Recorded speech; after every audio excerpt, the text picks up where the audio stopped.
Next class, we're going to be doing the homeostasis exercise lab. For our experiment questions, we're going to be investigating what mechanisms the human body uses to maintain homeostasis, stable internal conditions, while our external environment's changing. And in this case, we're going to do exercises to test that.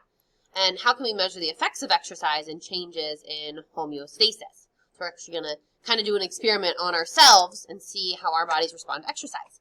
We'll need a stopwatch and humans. Some vocab listed here. Exercise, homeostasis, heart rate, inhaling, exhaling, oxygen, and carbon dioxide. And this experiment's, a little bit of background information about it is athletes are often very aware of homeostasis because as they exercise, the body finds ways to return itself to the appropriate internal conditions. For example, if they get too hot, they sweat.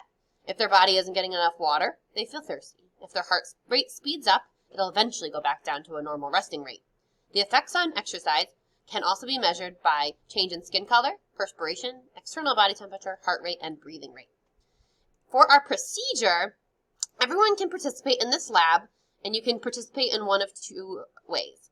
You can actually do the exercise and record your own data, so you can do any kind of exercise, jumping jacks, squats, running in place, or combination of things for 2 minutes, and we'll do that a few different times. Or if you are not in the mood to exercise that day, you'll still participate, but you would record the data for a classmate. So you would be actively involved in their exercise experience.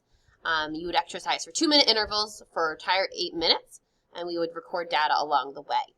So this is the data table we're going to be focusing on. So from 0 minutes, our resting rate, to 2 minutes, 4 minutes, 6 minutes, and sometimes we make it up to 8 minutes if we have time in class.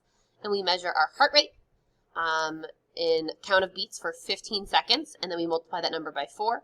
We count our breaths, the number of inhales or number of exhales, for 30 seconds and multiply by 2.